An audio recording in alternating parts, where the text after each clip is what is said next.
ప్రస్తుతం ఉన్న కూటమి ప్రభుత్వం నెక్స్ట్ జగన్ గారికి ఇప్పుడైతే 11 సీట్లు వచ్చాయి, రానున్న ఎలక్షన్స్ లో ఆ ఒక్క సీటు కూడా దక్కదు అని చాలా ఘాటుగా విమర్శిస్తున్నారు కదా, దాని మీద మీ స్పందన ఏంటి సార్? ఒక్కటి మేడం, మీడియా వాళ్ళు ఒక్కటే నేను చెప్తున్నానండి, వాళ్లకు దమ్ము ధైర్యము పౌరుషం అంటే బ్యాలెట్ పేపర్ మీద రమ్మనండి, చూసుకుందాం. ఇప్పుడైనా సరే వాళ్ళు 10 మంది కలవండి, మనం ఇప్పుడైనా జగన్ గారు సింగల్గా వస్తారు, 10 మంది అని రమ్మనండి, బ్యాలెట్ పేపర్ పెట్టమనండి, ఎవరు గెలుస్తారో చూసుకుందాం ప్రజాక్షేత్రంలో. అది గ్యారెంటీ చెప్తున్నాను. జగన్ గారు సింగల్ సింహంలాగా వస్తాడు, మీరు ఎంతమంది రండి, ఇబ్బంది ఏం లేదు. వాళ్ళు రెండోసారి ఏదో మోసంగా ఈవీఎంలో ట్యాపరింగ్ చేసి గెలవడం తప్పిస్తే వాళ్ళు గెలిచే ప్రసక్తే లేదు. ప్రజల్లో పూర్తిగా వ్యతిరేకం ఉంది, పూర్తిగా విఫలమైంది కూటమి ప్రభుత్వము. వాళ్ళు వచ్చే అవకాశమే లేదు అని చెప్పి ప్రజలే చెప్తున్నారండి. మాకు పనులు లేవు, ఉద్యోగాలు లేవు, వ్యాపారాలు లేవు, పెద్ద పెద్ద వ్యాపారాలు. ఆ రోజు మా కూటమి జగన్ పారిపోతే చంద్రబాబు కూటమి ప్రభుత్వం ఎన్నో వ్యాపారాలు బాగా పెరుగుతున్నారు.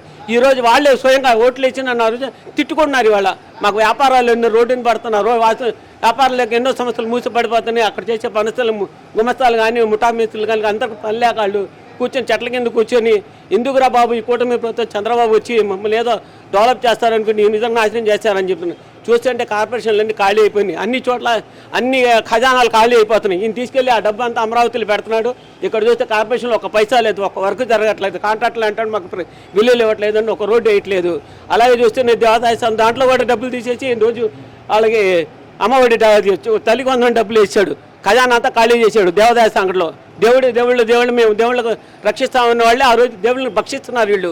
దాంట్లో ఖజానాలు ఖాళీ చేసి తీసుకొచ్చి తల్లికి 100 డబ్బులు ఇచ్చారని చెప్పి రోజు పుకార్లు వస్తున్నాయి.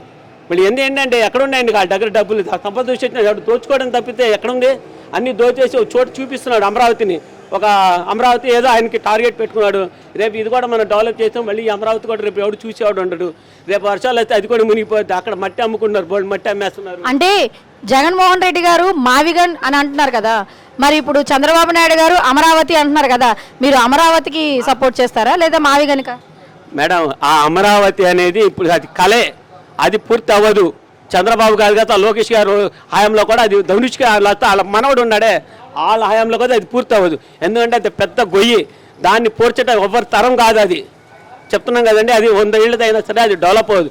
మా జగన్ గారు చెప్పేది ఒకటేనండి, దానికి ప్రజల సొమ్ముని ఎందుకు నాశనం చేస్తున్నావు నువ్వు, మీకు తొందరగా ఈజీగా అయ్యే పనులు చూసుకోమంటున్నారు. మనం ఏదైనా ఖర్చు పెట్టి ఏదైనా రూపాయి పెడుతున్నప్పుడు పెట్టుబడి దానికి ఏదైనా లాభం చూసుకుంటాం. ఎంత తొందరగా పూర్తి చూసుకుంటాం. ఇల్లు మొదలెడతామండి, 1 సంవత్సరం 2 సంవత్సరం పూర్తి 10 ఏళ్ళు పెట్టుకుంటామండి, పిల్లలు పెద్ద ఏళ్ళలాగా మన అవసరమే కదా. ఇప్పుడు అదే మావిగా అనుకోండి, చక్కని భూములు ఉండయి, ఆల్రెడీ విజయవాడ గుంటూరు అంతా డెవలప్ అయి ఉంటుంది, మన దగ్గర మచిలీపట్నం పోర్ట్ ఉంది, మనకు ఎయిర్పోర్ట్ ఉంది, ఇవన్నీ భూములు మిగిలిపోతాయి కదా. ఈరోజు ఆ మళ్ళీ సరిపోక ఆ 3,000 మళ్ళీ 3,000 ఎకరాలు కావాలని చెప్పి రైతులను హింసిస్తున్నాడు ఆయన. అవన్నీ అవసరం ఏముందండి, చక్కగా ఆ యొక్క యూనివర్సిటీలు ఉంది, నాగార్జున యూనివర్సిటీ ఉంది, ఎయిర్పోర్ట్ ఉంది, మనకు అక్కడ బందర్ పోర్ట్ ఉంది, కాలేజీలు ఉంది, చక్కని రోడ్లు ఉంది, హైవే ఉంది, అన్నీ కలిసి వస్తే మా జగన్ గారు చెప్పారు మావిగన్ చేస్తే. అసలు ప్రజల్లో ఇప్పుడు మావిగన్ గురించి చాలా ఆలోచిస్తుంది. మావిగన్ సూపర్ హిట్ అయింది. మావిగన్ ఒకవేళ పెడితే చెప్పండి, బ్యాలెట్ మీద పెట్టుకోమనండి మావిగన్, కానీ అమరావతి మీద ఎవరు గెలుస్తారో చూసుకుందాం. ప్రజాక్షేత్రంలో రమ్మనండి, ఈవీఎంలు కాదు, ప్రజాక్షేత్రంలో బ్యాలెట్ పెట్టుకుని రమ్మనండి, ఎవరు చూసుకుందాం.